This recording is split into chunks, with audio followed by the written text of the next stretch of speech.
Hola amigos, ¿cómo están? Yo soy Gaby. Y yo soy Poncho. Y como cada semana nos vamos a terapear de finanzas. El día de hoy vamos a platicar acerca de los mitos que tenemos como colectivo popular acerca de temas financieros. Sí, bueno, en nuestra experiencia hay una serie de frases o mitos que muy seguido nos repiten y tratamos de recopilar los más comunes. O sea, cada vez que tenemos una serie de finanzas personales o muy seguido nos dicen al menos una de esas frases por sesión. Entonces, pues, si es tan repetitivo es porque a lo mejor la verdad se asoma por ahí o por qué será, pero no sé, o sea, hay como ciertas ideas muy clavadas en el colectivo. Exactamente. Y bueno, si están aquí es porque vieron el título y seguro o estuvieron en contra o estuvieron de acuerdo, no importa, pero... O les dio morbo, ¿no? O sea, eso sí Ajá, a ver qué dicen estos. Exactamente. El título fue El negocio de las aseguradoras es no pagar. Sí. Y aquí pues ya es el primer mitote, o sea, ese es un mito gigantesco, no porque estemos en el sector, sino porque literal nos consta, para que no lo sepan, estudiamos actuaría los dos y por allá anduvimos en una de las aseguradoras más importantes. Ahora, no estamos diciendo que no, o sea, Que no haya casos. que no haya casos y que no haya pasado, pero el real negocio de las aseguradoras no es no pagar. Si ese fuera el negocio, o sea, si eso fuera un negocio, pues no sería legal, ¿no? O sea, Sí, no, digo, estaría muy complicado que te dejaran, pues, hacer fraudes o cosas así, ¿no? Sí, de hecho, bueno, en contraargumento una vez alguien que se me aferró mucho a esa idea, le pregunté, oye, ¿tú quién crees que consume más seguros? ¿La gente rica o la gente pobre? Y me dijo, como que se sacó de onda y me dice, no, pues la gente rica. Entonces me estás diciendo que la gente rica se beneficia de que las aseguradoras no paguen, y ya, fin del argumento, ¿no? Porque realmente la gente que confía o que tiene mayor estabilidad financiera usualmente son grandes consumidores de seguros. Ahora, nosotros les decía que pues estuvimos dentro de una aseguradora muy grande y es sorprendente cuando ya estás dentro cuáles son los verdaderos lugares de utilidad de la empresa.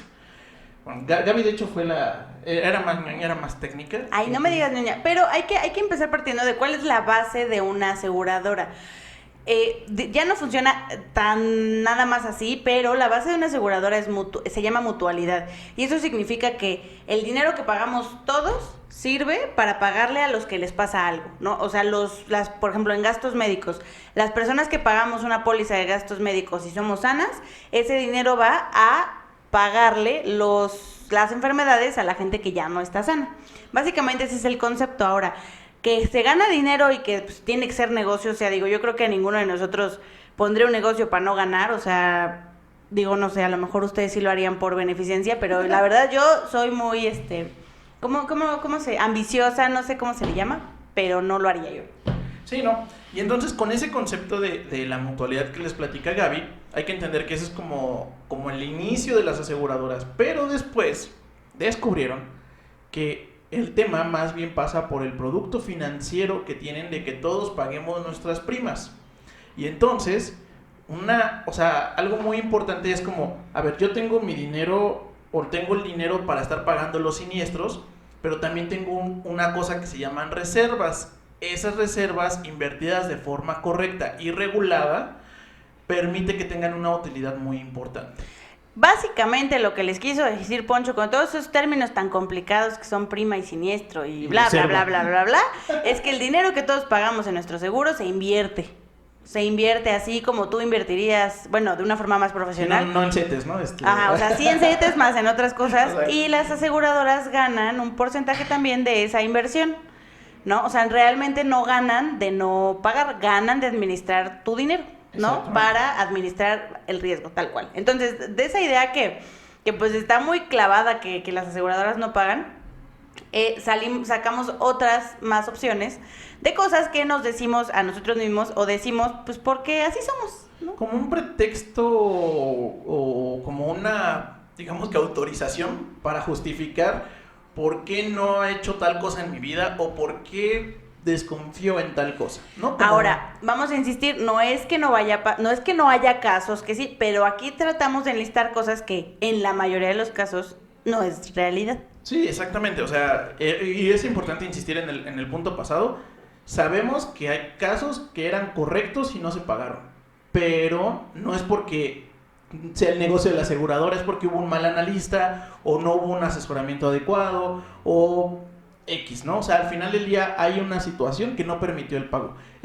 Pero en general no es eso. Entonces, exacto. Vamos a empezar con... Ahora, este a mí me encanta porque todos lo hemos utilizado, siempre es nuestro consuelo, es el pretexto más lindo para no conseguir muchas cosas financieramente. Y es, ahorraré cuando gane más. Y todos hemos ganado más y a veces seguimos ganando más y no ahorramos. Sí, ahí bueno, a mí me gusta mucho el tema hay un término ñoño, ¿no? Que se llama economía conductual. Y a mí, yo he tratado de leer como mucho al respecto y me gusta bastante el tema. Y este de verdad está probado en economías de primer mundo, ¿eh? No crean que nada, o sea, de hecho los estudios ni son de México, para pronto. Para que no nos digan, ay, es que México ganamos mal. Sí, pero también los que ganan bien lo dicen. Exactamente, generalmente son estudios en Europa y en Estados Unidos que son economías de primer mundo y no, pues es que ellos ganan en dólares y ya tienen la vida resuelta.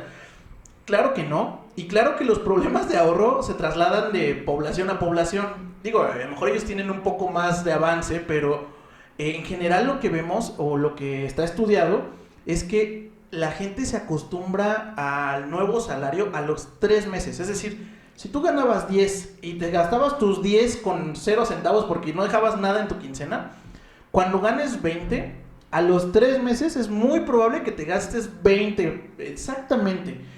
Y además te vas a acostumbrar a ese nuevo estilo de vida y vas a seguir con los mismos hábitos buenos o malos que traías cuando ganabas 10. Esto está literalmente probado científicamente.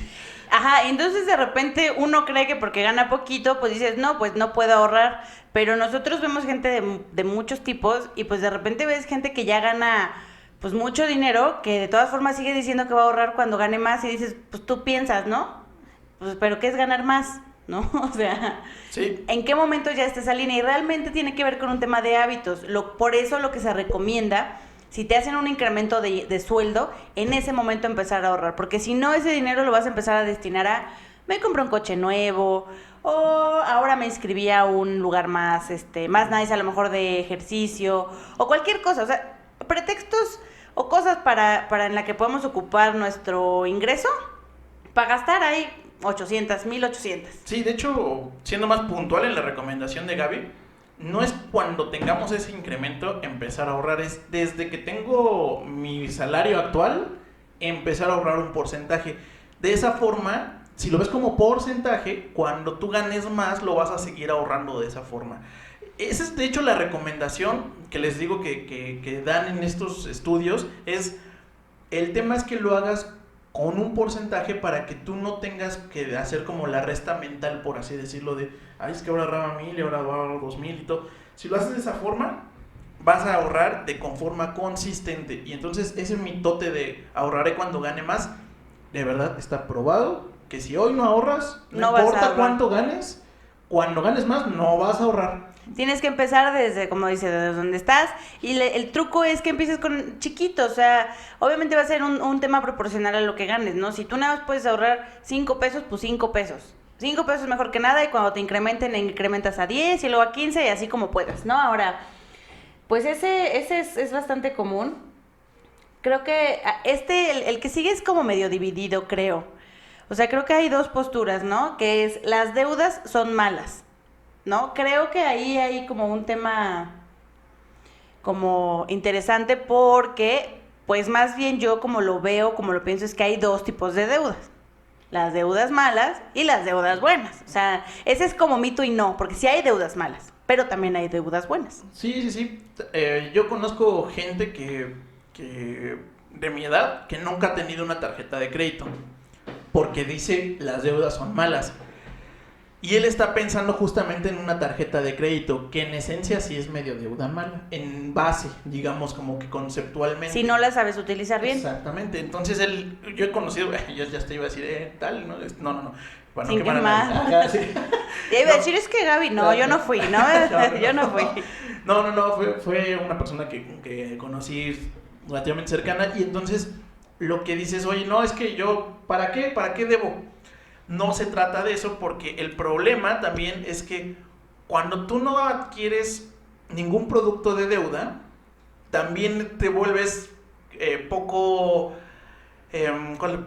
sujeto a deuda de la buena. La deuda de la buena es la que te genera activos. Entonces, aunque ustedes no lo crean, la gente de la más rica del mundo está endeudada, nada más que está endeudada en cosas positivas, como son su empresa, como son inmuebles, como son cosas en general que le generen más dinero. Y que están cuidando, pues obviamente, las proporciones de deuda que pueden tener. Ahora, la tarjeta de crédito, que es el instrumento más común, a mí me parece que depende cómo la manejes, puede ser una deuda bastante buena. O sea, la tarjeta de crédito bien utilizada lo que nos da es tiempo, ¿no? Entonces, donde tú puedes ir pagando, puedes ir algo que a lo mejor ibas a comprar en un mes, lo puedes adelantar a través de una tarjeta de crédito y pagarlo cuando lo tenías que pagar, pero pues ya con el beneficio de que tienes la cosa que querías comprar antes, ¿no? Creo que todo depende de cómo se utilicen. Por eso es muy importante pues medir qué nivel de deuda es el que puedo tener y qué tipos de deuda o instrumentos de deuda son los que puedo tener, ¿no? Por eso ese me gusta, porque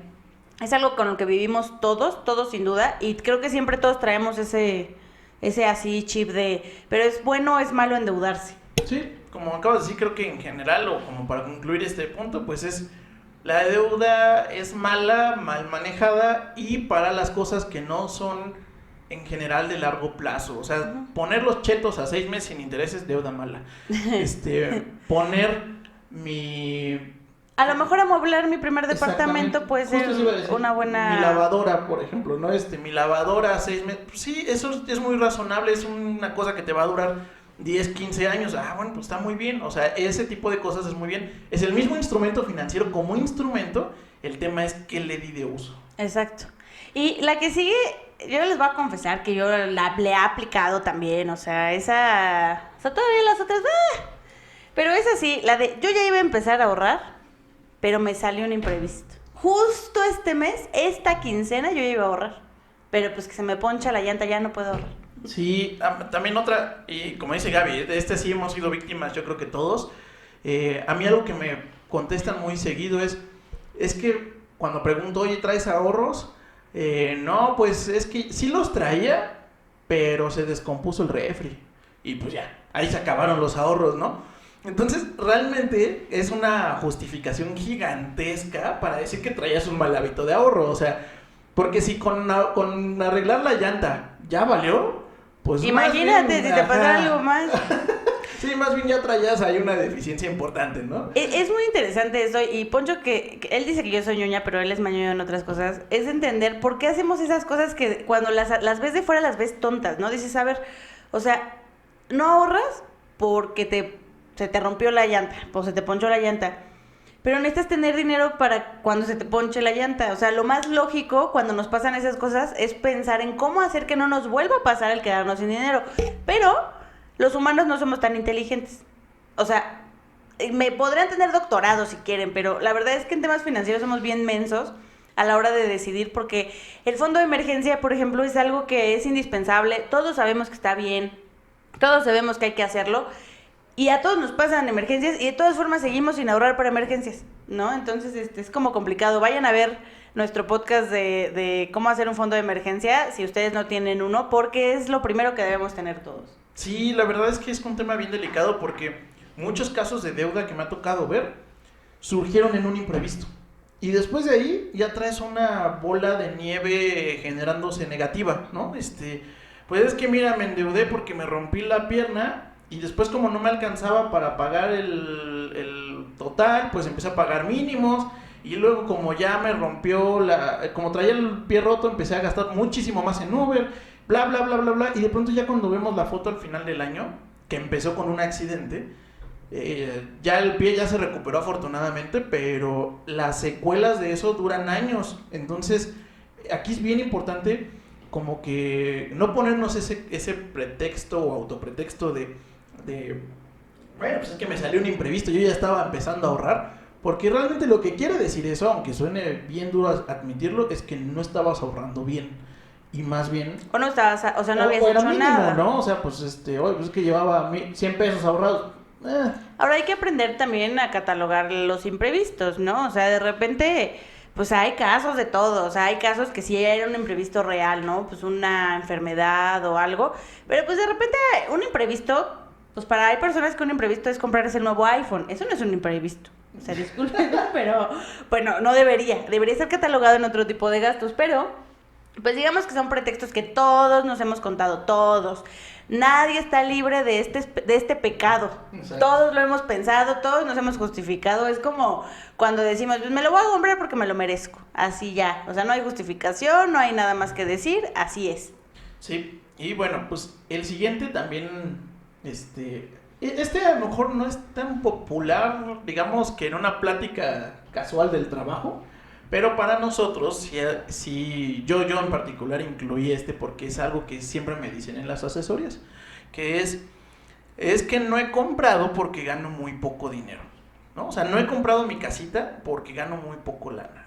Y eso lo pueden trasladar a cualquier objetivo. No he renovado mi coche porque gano muy poco. No he viajado a donde quiero porque gano poco, ¿no? Eso se puede trasladar a cualquier objetivo. Hay una línea donde evidentemente si ganas muy poco, sí no puedes tener acceso a ciertas cosas. Es decir, por ejemplo, si ganas 15,000 pesos y te quieres comprar un Mercedes-Benz, pues el solo mantenimiento del Mercedes-Benz pues cuesta 15,000 pesos al mes.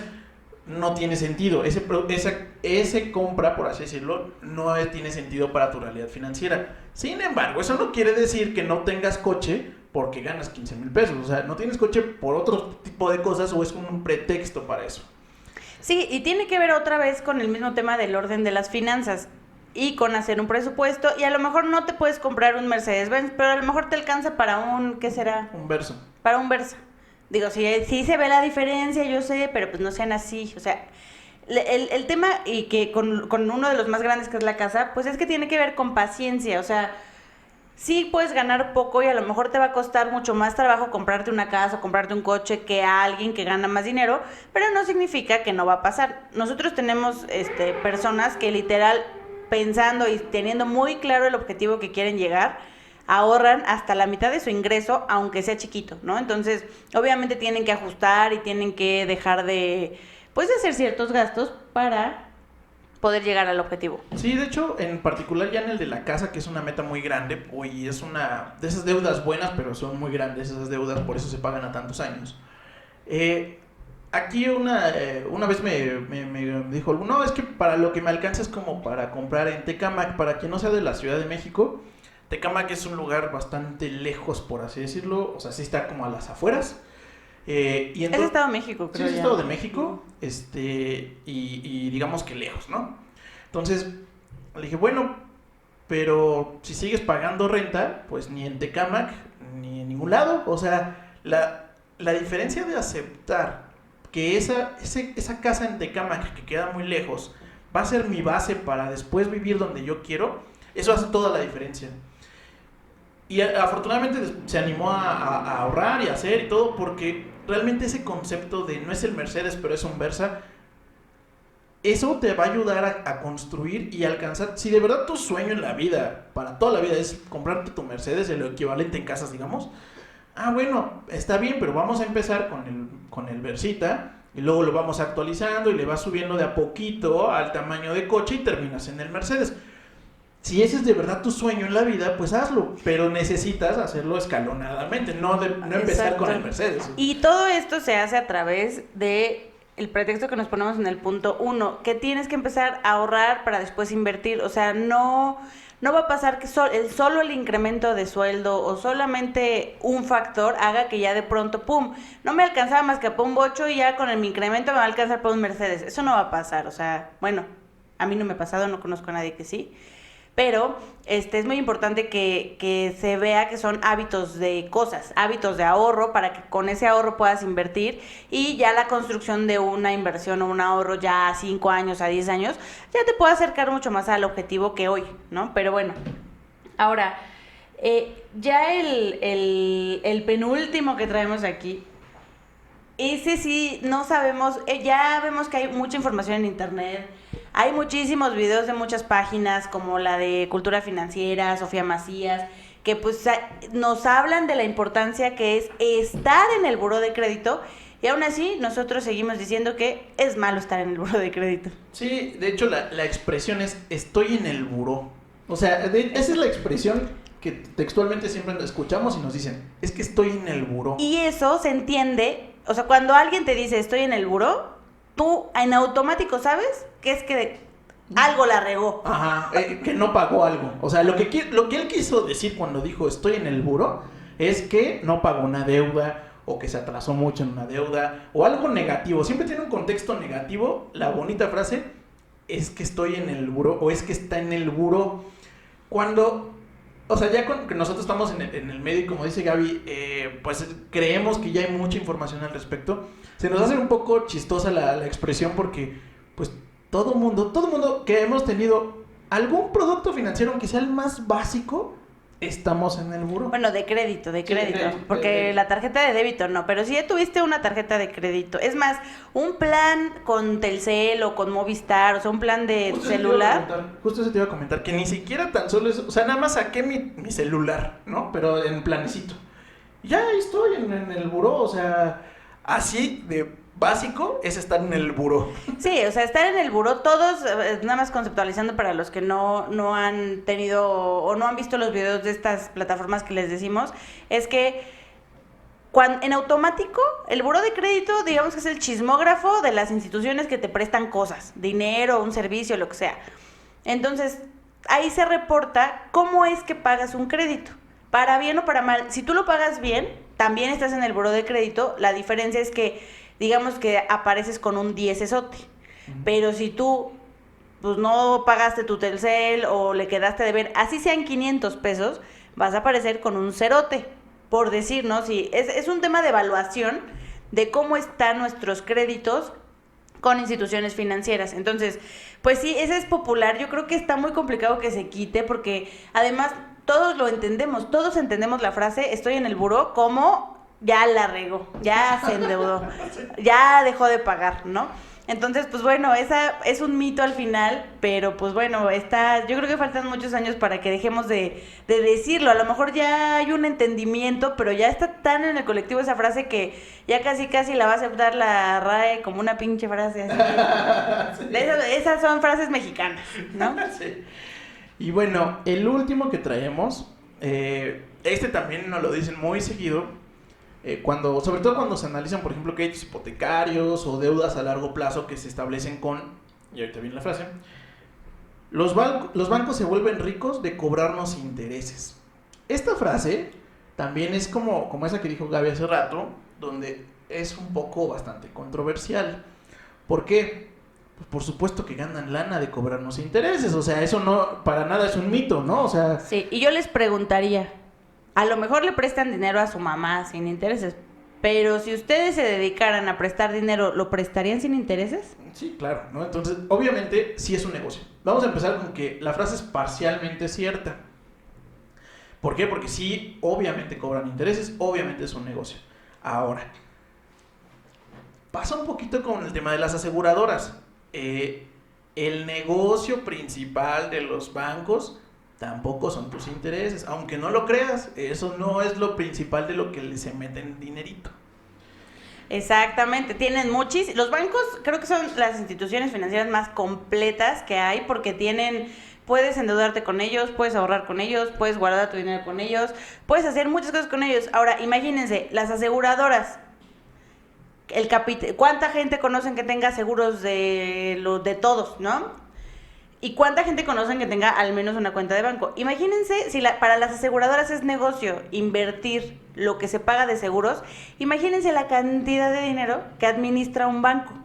El que quieran así, bueno, o sea, el que quieran que estén dentro de los más medianos grandes, pero pues imagínense el dinero que capta Bancomer, o sea, la cantidad de millones, el 0.01% que se queden de lo que invierten. Ya, eso es para hacerse millonarios. Bueno, para mí, de hecho, lo explicaba con una persona con la que asesoré, como que me cuestionó así de, no, claro que sí es negocio, ¿no? Y, yo no estoy diciendo que no sea negocio, pero ¿cuánta gente usa los meses sin intereses y los usa bien?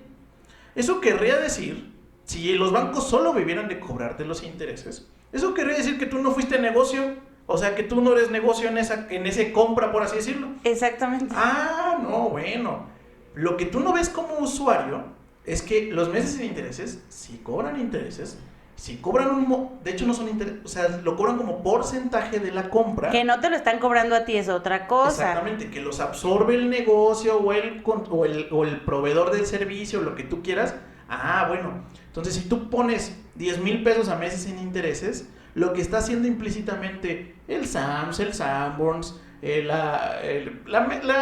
producto que tú quieras, el proveedor, el que está dando la promoción, lo que hace es que a él le cobran en promedio como entre el 9 y el 15% por los meses sin intereses a 12 meses. Entonces, si tú cobraste 10, él implícitamente está pagándole al banco 1,500 pesos. Pero eso tú no lo ves implícitamente, ¿no? Sí, de hecho, el uso de tarjetas de crédito tiene, no sé cuánto sea la ganancia que tengan los bancos por tarjeta de crédito, pero seguramente también a los bancos les interesa, yo pienso más, la gente que paga, porque le estoy cobrando al establecimiento y además me están pagando, que te pague el establecimiento pero el usuario no te pague, ¿no? Sí, o sea, se endeude por 10,000 pesos, no le pague. ¿Cuánta gente, o sea, seamos sinceros, o sea, de repente dicen, ay, se hacen millonarios los bancos? ¿Cuánta gente no conocemos todos que le quedaron a deber al banco? O sea, sí cobran mucho interés, pero también hay mucha gente que no les paga. Y también, por ejemplo, también conocí con esta misma persona, de hecho, no, pues es que yo no le doy de ganar a los bancos porque nada más uso mi tarjeta de débito. Ah, eso crees tú porque a ti personalmente no te están cobrando nada. Pero cada vez que él pasa la tarjeta de débito, el establecimiento absorbe entre el 1 y el 2% de la compra por compra con tarjeta. O sea, si tú sacas tu clip, cualquiera puede sacar un clip y cobrar con tarjeta de débito o crédito. Eso es una chulada. Lo que implícitamente sucede es que cada vez que alguien pasa el plastiquito por el clip, le cobran el 2% al establecimiento. Entonces, aunque seas un usuario de tarjeta de débito, le estás dando de ganar un porcentaje de tu compra total al banco. Y eso es porque, pues, tener esas plataformas donde se pueda cobrar, lo que hoy ya vemos muy simple como pasar una tarjeta, pues tiene una administración, tiene sistemas alrededor, tiene costos, que pues alguien tiene que absorber. O sea, la verdad es que nada en esta vida es gratis, y lo que les queremos decir con todo esto es que pues no es ni muy ni tan. Sí ganan de los intereses, pero también ganan de otras cosas, y al final el negocio del banco tiene tantos servicios, pues por un tema también, pienso yo, de diversificación. Claro, ellos no dependen de uno. Pues no usaste tu tarjeta, no me importa, te cobro una comisión por tener la tarjeta, por ejemplo. Exacto, o no importa, no tengas una cuenta conmigo, pero vente a un crédito hipotecario conmigo. Es un tema de diversificación, y al final también tiene mucho que ver la percepción de las instituciones en cómo nosotros mismos hemos llevado pues ese tema. De repente hay gente que me dice, yo no pagué mis deudas porque me enojé con Banamex. Digo, pues sí, pues no le pagues a Banamex, pero pues no estás pensando en el perjuicio que tienes tú, porque al final, pues si pediste tienes que pagar, ¿no? Así te hayas enojado, sea lo que sea, pues tienes que pagar. Y Banamex va a seguir siendo Banamex, o sea, tu enojo, eso también es bien rudo aceptarlo, pero tu enojo y el de otros cuantos miles está fríamente calculado, y ellos tienen una tasa de morosidad súper calculada y súper aceptada. Entonces dicen, ok, con la cantidad de productos financieros y diversificación que ahorita les dijo Gaby que tengo, yo puedo vivir y aceptar X niveles de morosos. Y entonces, aunque tú te enojes y sientes que casi ya le hiciste el quebranto de la vida al banco, ellos, pues la verdad es que se van a reír al respecto y van a decir, aquí perdí un poco, allá cobro otro y acá hago otro y otro y otro. Y no es que sean malos, de repente los pintan como unas instituciones malas. La verdad es que hay que también aceptar que nosotros requerimos de sus servicios también. No podemos, bueno, al menos yo ya no, o sea, a partir de que existe la tarjeta de débito o el dinero digital, le voy a llamar así, nos ha facilitado mucho la vida. El tema es cómo lo utilizamos. Vamos a seguir necesitando de bancos, de aseguradoras, de casas de bolsa, de casas de inversión. Todas las instituciones financieras son buenas si nosotros las sabemos manejar. Entonces, todos estos mitos estuvieron para nosotros muy interesantes. Esperemos que les haya gustado. Si tienen otro, escríbanos por ahí. Y pues esto fue Terapia de Finanzas. Nos da mucho gusto que nos sigan. Sí, por favor, suscríbanse, denle a la campanita. Aquí en Terapia de Finanzas nos encuentran así en YouTube y en Spotify y en otras plataformas que el otro día alguien nos dijo que ahí estábamos, pero pues que no, de pronto no le hacemos como mucho caso. Y obviamente en Facebook y en Instagram como @galasesores con doble A. Muchas gracias. Los queremos.